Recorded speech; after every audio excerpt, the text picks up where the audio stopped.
শুভ সকাল। কেমন আছেন সবাই? আশা করি ভালো আছেন। আপনাদের সকলের আশীর্বাদে আমরাও মোটামুটি ভালো আছি। তো চলে আসলাম আরেকটা নতুন ভিডিও আপনাদের সাথে শেয়ার করতে। আজকে সকাল থেকেই ভিডিওটা শেয়ার করলাম। সকালে বানাবো রুটি। তো রুটি বানানোর জন্য প্রথমে চুলায় জল বসাইছি। এই জলের মধ্যে হচ্ছে আটা দিব। আটা দিয়ে আজকে কাই করব। কাই করে রুটি বানাবো। নরমালি হচ্ছে একটু পরোটার মতো করি, আজকে আর করব না। সবসময় তেল খাওয়াও ঠিক না। তো রুটি খাওয়াটা খুবই প্রয়োজন আমাদের, সেই আর কি প্রয়োজন অনুসারেই খাওয়া হয়, কিন্তু রুটি বানাতে খুব সময় লাগে, এর জন্য আমার মাঝে মাঝে একদমই বানাতে ইচ্ছা করে না, কিন্তু বানাতে তো হবেই, খেতেও তো হবে। সবসময় তো ভাত খাওয়াটা আমার পক্ষে সম্ভবই না, যদিও বা আমি খুব একটা নিয়ম করে চলি না। আসলে সুগারটা আসলে আমি নিয়ম করে একদম চলি না বললেই হয়, মেডিসিন নেই। তবে আমার মনে হয় যে মেডিসিন ছাড়া কিছু কিছু আছে না, যে টুটকা টাইপের হয়, যেগুলো দিয়ে একটু করা যায়, ডায়াবেটিস বা সুগার যাই বলেন, এটা একটু নিয়ন্ত্রণে রাখা যায়। আপনারা হয়তো অনেকেই জেনে থাকবেন, তো জানলে আমাকে কমেন্ট করে জানাবেন যে আসলে কিছু কিছু ঘরোয়া টিপস আছে, বা যেগুলা মানে কিছু কিছু খাবার আছে যেগুলো খেলে ডায়াবেটিস নিয়ন্ত্রণে থাকে।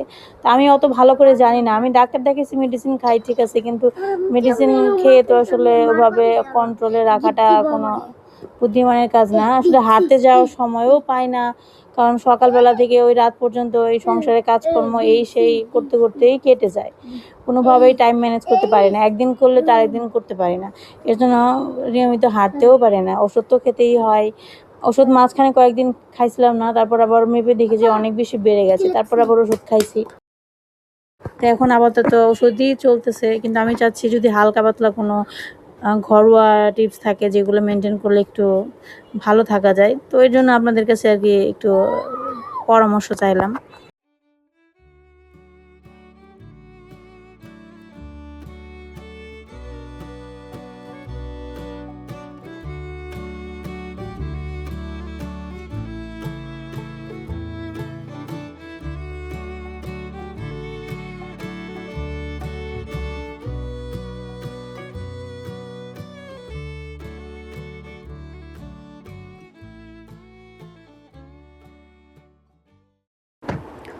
তো ডাল বসাইছি দুপুরবেলার জন্য, আর এদিকে সকালের জন্য রুটি করব, ফ্রিজে তরকারি আছে। প্রতিদিনই হচ্ছে রুটি এক পাশে বেলি আর এক পাশে ভাজি। আজকে মনে হলো আগে সবগুলো বেলবো তারপরে ভাজবো। বেলতে আর ভাজতে দুইটা কাজ একসাথে করতে গেলে দেখা যায় রুটি পুড়ে যায়, আর বেলার সময় মনোযোগ দেওয়া যায় না রুটি ভাজতে গেলে। তার জন্য আজকে সবগুলো একসাথে বেলে তারপর হচ্ছে ভাজতে আসছি। আজকে কড়াইতে ভাজি করতেছি, আর তাওয়াটাও কিছু নিতে ইচ্ছা করলো না, মাঝে মাঝে অলসতা লাগে, মনে করেন যে এতগুলো থালা বাসন নষ্ট করলে আবার সেগুলো তো পরিষ্কারও করতে হয়, এর জন্য ভাবলাম যে এই কড়াইতেই রান্না করব, এটাতেই ভাজি করি। তো রুটির সাথে খাবো হচ্ছে মিষ্টি কুমড়া তরকারি, চিংড়ি মাছ দিয়ে রান্না করা, আর বাচ্চাদেরকে হচ্ছে ডিম ভাজা করে দেব। দেখি আজকে আর কি রান্না বান্না করি। আপাতত তো ডালটা ঠিক করছি, তারপরে দেখি কি রান্না বান্না করা যায়। সবগুলো রুটি ভাজা হয়ে গেছে, ও সবগুলো হয়নি, এখনো দু একটা বাকি আছে। তো রুটি ভাজতে এবং বানাইতে এত সময় লাগে, আমার না রুটি বানাতে একদমই ভালো লাগে না, কিন্তু বানাইতে হয়। তো ভাবছিলাম যে হয়ে গেছে, পরে আবার একটা উঠে গিয়ে নিচে আরও দুইটা বাকি আছে। তো রুটি তো বানাইছি, রুটি বানানো হয়েছে সবগুলা। তো হঠাৎ করে আবার আমার নেমন্তন্ন হয়েছে। নেমন্তন্ন বলতে কি হয়েছে ব্যাপারটা হচ্ছে যে দিদি ফোন দিছিল। তো ফোন দিয়ে বলে যে সকালবেলা আসো, আমরা ভাত রান্না করছি, পোলাও চাল দিয়ে খুদের ভাত রান্না করছি, শুটকি ভর্তা বানাইছি, ধইন্যাপাতা ভর্তা করছি, তা আসো খেয়ে যাও। তো আমি বলছিলাম যে রুটি বানানো তো আমার হয়ে গেছে সকালের জন্য, আজকে আর যাবো না। বলে যে না আসো, আমি বেশি করে রান্না করছি, ভর্তা করছি, আসো একটু খেয়ে যাও। আসলে খুদের ভাত তো খুব কম খাওয়া হয়, আমি খাই না বললেই চলে, আর আমার অত ভালো লাগে না, কিন্তু মাঝে মাঝে ওরা যদি রান্না করে তাহলে আমাদের বলে যে আসো খেয়ে যাও, তখন দেখা যায় যে ওখানে যেয়েই খাওয়া হয়। তো চলে আসছি হ্যাঁ দিদির বাসায়, মানে হচ্ছে আমার ননদের বাসায় আর কি। তো আসার পর ঈশান বাবাকে খাওয়াইলাম, সারামণিও খাইছে, এরপর আমরা খাইতে বসলাম। এই যে দেখেন এখানে শুটকি ভর্তা করছে, তারপর ধনেপাতা ভর্তা করছে, আর এদিকে হচ্ছে পোলাও চাল দিয়ে খুদে ভাত রান্না করছে। এই হচ্ছে সকালের খাবার ছিল। তো আপনারা বলেন, সবাই বলে না, দুই একজন বলে যে আমার ননদ কই থাকে, আমার শ্বশুর শাশুড়ি কই থাকে, তাদেরকে তো দেখি না। ওনারা হচ্ছে আমরা যে বাসায় থাকি তার সামনের বিল্ডিংয়ে থাকে, এটা যারা সবসময় আমার ভিডিও দেখে তারা জানে যে আমার শ্বশুর শাশুড়ি আমার ননদের সাথেই থাকে।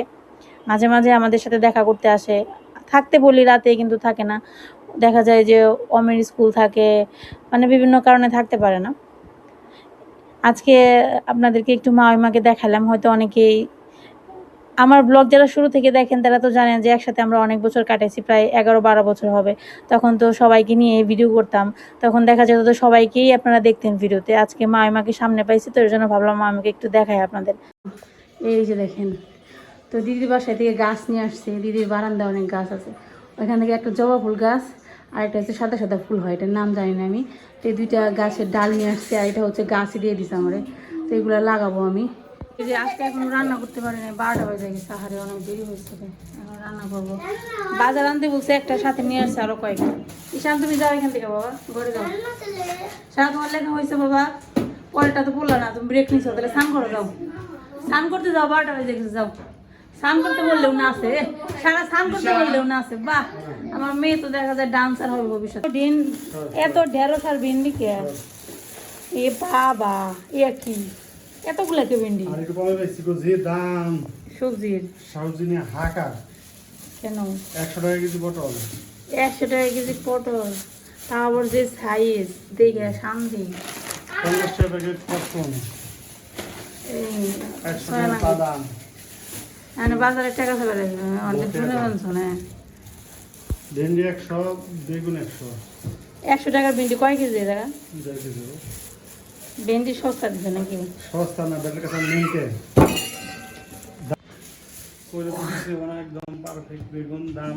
এই কটা আসলে কাছে ব্যাপারটা হলো কি, এটা হলো তোমার, এটাও আজকে 80 টাকা করে বিক্রি, ঠিক আছে? এটা হলো 100 টাকা করে বিক্রি। এখন এই বেটার কাছে আছে এই কয়টা, এটাও আছে এই কয়টা। তুমি উদ্ধার করছো ভাই? কয় ভাই আপনি হন যদি দেন 60 টাকা কেজি খালি নিয়ে যাবেন। তুমি উদ্ধার করে দিয়েছো, ভালো ভালো করছো। যে এক বেটার ব্যবসাটা শেষ হয়ে যায়, পরে তোমারও লাভ হয়েছে একটু, তুমি কমে 200 টাকা পাইছো। নিচে দিয়ে, ঠিক আছে? তারপর তোমার পটল একা 100 টাকা খেয়ে ফেলেছে। কন্ট্রোল আধা কেজি। আধা কেজি পটলের দাম ও 1 কেজি 100 টাকা, বুঝছি। আর এই যে এটা ছিল 2 টাকা কেজি, এটা আনছে আধা কেজি। মানে হিসাব করো, তোমার কত বিল কত হয়েছে তাই কম? 1400 না সরি, কি 1400? ভালো করে বলো। প্রায় এর 800, সূর্যমুখী 1000। এই আগের বার গ্যালনটা কিন্তু ছোট ছোট লাগে আমার কাছে, মানে ছোট ছিল আগের বার। আগে লম্বা ছিল বেশি, কিন্তু খালি আসলে তাই না, কারণ ধর একাদশী থাকি তো, একাদশীতে তো লাগে। সোয়াবিন তেল খাওয়া যায় না। আমার আবার সরষে তেলের রান্না খাইতে খারাপ লাগে না, ভালোই লাগে। তাহলে আমাদের একমাত্র বিকল্প হলো সূর্যমুখী আছে আর হলো ঘি। আর এটা একাদশীর মধ্যেও খাওয়া যায়, আবার বিভিন্ন কাজে বানাই, পোলা টোলা রান্না করতে লাগে। একবারে নিয়ে নেব। এটা আবার ইয়ে থেকে কিনতে গেলে দাম বেশি, আমরা ফুটপাতে মাঝে মাঝে পাওয়া যায়, তখন থেকে কমে সস্তায়। এখন হচ্ছে দুপুরবেলার জন্য রান্না বান্না করব। আজকে রান্না করব নিরামিষ। নিরামিষের জন্য এখানে পটল ভাজি করতেছি, তারপর হচ্ছে সয়াবিনের তরকারি রান্না করব। নিরামিষের মধ্যে পটল ভাজি আমার কাছে সবথেকে বেস্ট মনে হয়, খুবই ভালো লাগে খেতে। গরমের সিজনে গরমের সবজির মধ্যে সবথেকে ভালো লাগে পটল। পটল দিয়ে মাছ দিয়ে রান্না করতে পারবেন, তাও ভালো লাগবে। নিরামিষ ভাজি করবেন, খুবই ভালো লাগে। আমি পটল ভাজি করলে সবসময় খোসা সহই ভাজি করি, খোসা আর ফেলি না, খোসা ফেলার দরকার পড়ে না, এমনিতেই ভালো লাগে। আজকে রান্না করতে করতে একটু দেরি হয়ে গেল, অলসতা লাগছিল, এবং সারা ঈশানের পরীক্ষা, তো এর জন্য সারাকে সকালবেলা অনেকক্ষণ যাবৎ বইয়ের সামনে বসায় রাখছি, মানে পড়াশোনা করাইছি, তারপর হচ্ছে রান্না করতে আসছি। আজকে আমি 12টার সময় রান্না করতে আসছি। আবার রান্না করব সয়াবিনের তরকারি। সয়াবিনটা ছিল না বাসায়, সারা বাবা গিয়েছিল বাজারে, বাজার থেকে কিনে আনছি, তারপর হচ্ছে কেটে ধুয়ে রান্না করতে আসলাম। এরপর বাচ্চাদের জন্য আবার অন্য কিছু করব, কারণ ওরা তো আসলে নিরামিষ খেতে চায় না। তো সয়াবিনের তরকারি সারা খেতে চায়, কিন্তু সকালে আমি বলছিলাম তোমাদেরকে আজকে চাইনিজ রান্না করে দেবো, মানে ফ্রাইড রাইস আর চিকেন ফ্রাই করে দেবো। ব্যাস, একবার বলছি তো করে এখন দিতেই হবে, এখন না দিলে আর রক্ষা নেই। বলছি যেহেতু করতেই হবে, তো যেহেতু দেরি হয়ে গেছে তাই ভাবছিলাম যে আজকে আর করবো না, কিন্তু হলো না, সারাকে তো করে খাওয়াইতেই হবে, যে একবার বলছি। তো এখানে গরম মশলা গুঁড়া দিলাম, আজকে খুবই সহজভাবে করলাম, মশলাপাতি তেমন একটা ব্যবহার করিনি, গরম মশলা গুঁড়া আর হচ্ছে জিরে গুঁড়া, এই দুইটা দিয়ে করতেছি আর কি। তো এটা হচ্ছে আরেকটু ঘন হয়ে গেলে নামিয়ে ফেলবো। সয়াবিনের তরকারি নিরামিষের মধ্যে আমার খুবই ভালো লাগে। আর তার সাথে হচ্ছে আপনারা অনেকেই বলছিলেন না যে নিরামিষ সবজি রান্না করলে একটু ঘি দেওয়ার জন্য, যেদিন থেকে ঘি ব্যবহার করে নিরামিষ সবজি আমার কাছে খুবই ভালো লাগে। যদি না রান্না করতাম তাহলে বুঝতেই পারতাম না যে নিরামিষ তরকারিতে ঘি দিলে এত ভালো হয় খেতে।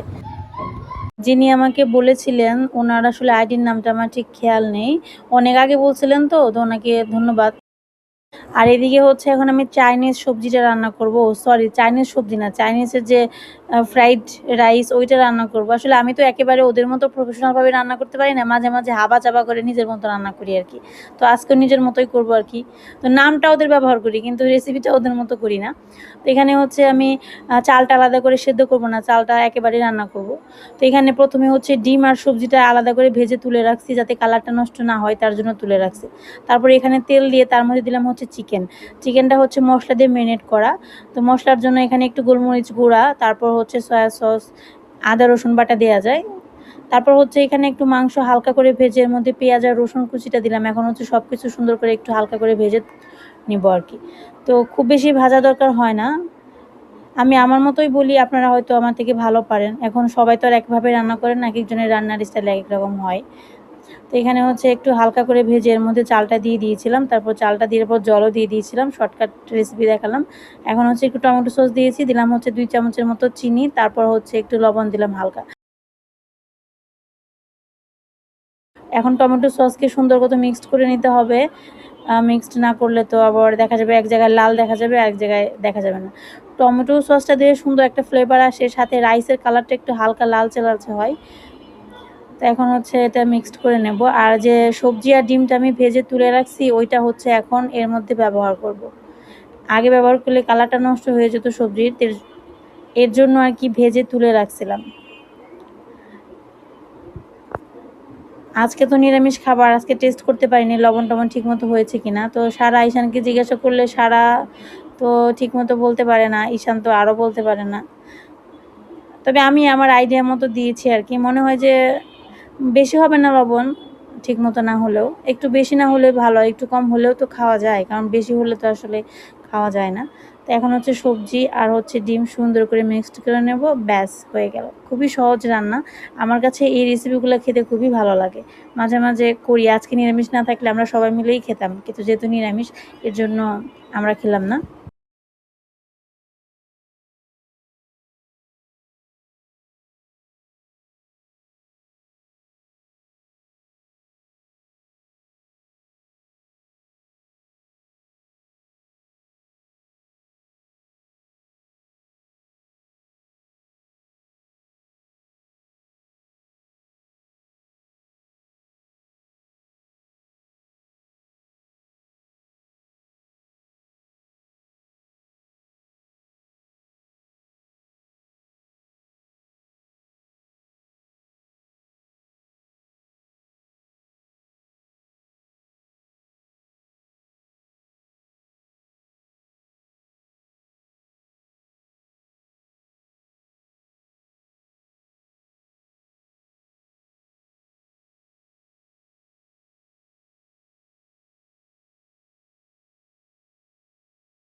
স্নান করতে যাই, ঈশানের সাথে আমার একটা বড় অ্যাক্সিডেন্ট ঘটে গেছে, তাই না ঈশান? তার জন্য ঈশান কান্না করতেছে দেখেন। আমার সাথে কথা বলবো না কেন? সেটা সাউন্ডটা কমা তো। খাওয়া নিয়ে ব্যস্ত আর একদম দেওয়া কি অবস্থা, মনের মতো খাবার পাশে দেখে খবর নেই, খাওয়া ধরছে। ঈশানের নিয়ে ওইটু করবো না, এত মজার মজার খাবার রান্না করে নিয়ে আমি। ঈশান আমার উপর রাগ করে থাকবা? হ্যাঁ, আজকে ঈশান স্নান করতে যায় মানে দুজনে মিলে আর কি। দেখালাম বাবা, একটু আমার হাতের নখ লাগছে, নখ তোমার দুষে লাগছে? না না না, আমার দুষে লাগছে, ঠিক আছে লাগছে। স্নান করার পর থেকে আমার যে কতবার শুনাইতেছে সে, তুমি আমার ব্যথা দিচ্ছ, তুমি ব্যথা। সারাদিন আজকে আবার কান শেষ করে ফেলবো। কি অন্যায়টা করলাম আমি ঈশান? আমার নখটা তোমার হাতে লেগে গেল, এখন হাতটা তো অপারেশন করে যদি ঠিক করতে হবে, অপারেশন করতে হবে রে ঈশান, করবি না?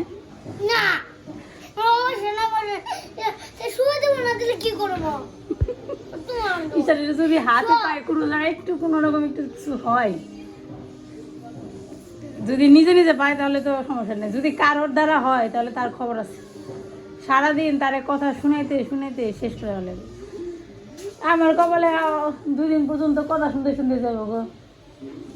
দেখো প্রত্যেকটা ঘন্টায় ঘন্টায় আমার এই কথাটা শোনাবো, তুমি আমার ব্যথা দিছো না, আমি জলও খাইতে পারি না, জলও খাইতে পারে না, মানে ব্যান্ডেজ করে দেওয়া হইতেছে নাকি? কই ব্যথাটা দেখি দেখাও। এই যে ব্যথা চোখে পড়বো না, এই যে দেখি একটু আচল লাগছে এই যে নখের। আরে ওরা আমি স্নান করার সময় যদি আস্তে আস্তে দাঁড়া, নড়াচড়া করিস না। ও নড়াচড়া করবার গেছে, পরে যে হাতের নখ লেগে গেছে। আমার হাতে নিতে নখ নেয়, একটা নখ আছে, খালি একটা একটু রাখি। এটা রাখি হলো পেঁয়াজের খোসা ছাড়ানোর জন্য, এই একটা রাখি। আর এই একটা যাই সারের হাতে লাগছে সম্ভবত। আরে বেচারা রে, কি করলাম রে আমি রে। আর মানুষ পেনে খুঁজে, আমার নখটাও খুব দুষ্ট, তাই না ঈশান? খুবই দুষ্ট। ঠিক কথা বলছি না? তাহলে তোমার জন্য যে এত ভালো খাবার একটা বানিয়ে নিয়ে আসলাম, তার জন্য আমাকে মাফ করে দাও। 30 বার না সরি বললো তোমার কাছে? আমি না 30 বার সরি বললাম? 30 বারই তো বলছি, আরো বলতে হবে। আর আমি আর বলতে পারবো না। আজকে আমি রান্না করতে করতে আমার এমনিতেই হয়ে গেছে, 1:30 হয়ে গেছে। আমি এখন স্নান করতে যাব, আমার কাজ আছে। তুমি এই যে খাবারটা খেয়ে আমার মাফ করে দাও, ঠিক আছে? তোমার জন্য স্পেশালি বানাইছি, যেহেতু তোমার জন্য আমি একটা মানে অ্যাক্সিডেন্ট ঘটে গেছে আমার হাতে। তোমার হাতটা এখনই হয়ে গেছে, জল খাইতে পারো না তুমি, এত খারাপ অবস্থা হয়েছে তোমার হাতে। তার জন্য আমি ভাবলাম মিশালের জন্য চিকেন ফ্রাই করি আর ফ্রাইড রাইস করি, তাহলে দিশান খুশি হয়ে যাবো। দিশান কি খুশি হয়েছে তাতে? খুশি হয়েছে? মাফ করে দিছ? এইদিকে না খাওয়া শেষ হয়ে গেল বা লবণ ঠিক আছে? আজকে লবণ টেস্ট করতে পারিনি। আসলে আমাদের নিরামিষের জন্য রান্না করছি সয়াবিনের তরকারি আর পটল ভাজা, ওদের জন্য করছে ফ্রাইড রাইস আর চিকেন ফ্রাই। ঈশান তাহলে খাওয়া দাওয়া শুরু করো নাকি? রাগ হচ্ছে। আমি না তোমার প্রতিদিনই খাওয়াই রে। তো এখন হচ্ছে সন্ধ্যাবেলা, বাজে হচ্ছে সন্ধ্যা 7:30। কথা বলতে দাও, একটু সুযোগ দাও। ক্যামেরাম্যান একটু কাছে আস। মারাত্মক টেনশন, আমার মুখ টুক শুকিয়ে গেছে দেখছেন। কেন জানেন? মনটাও খুব খারাপ, খুব টেনশনের ভিতরে আছে। কারণটা হচ্ছে যে আগামীকালকে ঈশান এদিকে আয় না বাবা, আগামীকালকে ঈশান বাবুর পরীক্ষা। জীবন প্রথম সে পরীক্ষার খাতায় লিখবে। এদিকে আসো, বসো। হয় স্কুলে পরীক্ষা, স্কুলেই হয়। টেনশন কি করতেছে আমি জানি, ও কি লিখবে সেটা আমি খুব ভালো করে জানি। ও যদি সাদা কাদা জমা দেয় তাতেই স্বাভাবিক, অস্বাভাবিক কিছু নাই, ঠিক আছে? তো এই পাবলিক দেখে কি মনে হয় যে এর পরীক্ষা দেখে নিয়ে যে 2 অক্ষর লেগে নাচানাচি করছে, টেনশনের মধ্যে পড়ে আছি। মানে বাচ্চাদের পরীক্ষা শুরু হলে যেমনই হোক, বাচ্চা বড় হোক ছোট হোক, মায়েদের মনে হয় যে অর্ধেক ঘুম হারাম হয়ে যায়। আমার অবস্থা এরকম হয়েছে। আমি জানি ও বিশেষত ও সাদা খাতাটা জমা দিয়ে আসবো, ও লিখবো না, কিন্তু সে লিখতে পারে। সে এবিসিডি পারে, যে 2টা রাইমস আছে পরীক্ষায় সবই পারে সে, কিন্তু আমি জানি সে লিখবে না। ঈশান এদিকে আসো বাবা, তুমি একটু আমার এখানে বসো, তোমার সাথে আমার কথা আছে। আসো, শোনো বাবা, কালকে তোমার পরীক্ষা, ঠিক আছে? তুমি একটু কিছু লেখে এসো, ঠিক আছে? যা মন চায়, তুমি যা মন চায় তাই লেখে এসো। উল্টা পাল্টা কেন? তুমি এবিসিডি লিখতে পারো তো? পারো না? খালি একটা ফুলাই কানে বলো। তুমি তো সুন্দর করে এবিসিডি লিখতে পারো, তাহলে একটু কষ্ট করে লেখা এসো তুমি। তাহলে লেখা দিব জানো? মিস কি ইংলিশে কথা কইব নাকি? বাংলা কথা কইলে তো বুঝবি। লেখবো হইছে এ লেখবো। B C D E F G. লেখবো নাকি লিখবো? ঠিক আছে, লিখবা, সুন্দর করে লিখো। এইভাবে করে না। তো আমি টেনশনে আছি, কালকে পরীক্ষা, ঈশানের নাম আর জীবনের প্রথম আমি পরীক্ষা দিতে যাবো, তো খুব টেনশনের মধ্যে আছি। কি যে করবে সে। একটু লিখে এসো বাবা, একটু লেখো তুমি। একটু হইলো দাগাদাগি কইরা। তোমার পরীক্ষার জন্য 500 টাকা ফিস দিছি না, সাদা খাতা জমা দিয়ে এসো না, কিছু লিখে এসো। না লিখলে কিছুই হবে না, আমি জানি। ওই যে বাবা কইছে কত ভালো লেখাপড়া করে। যদি পারে পাস করে তাহলে একটা গিফট দিব বলছে না, যে তুমি যদি ভালো লেখো বা পাস করো সুন্দর মতো পরীক্ষা দাও, তাহলে তোমাকে গিফট কিনে দেবো। এটা কিন্তু সত্যি সত্যি এটা। পাস করলে দেখবি তো স্টুডেন্ট তোর নাকি এত কষ্টের কারণ এখন পড়তে বসেছি, পরেই না।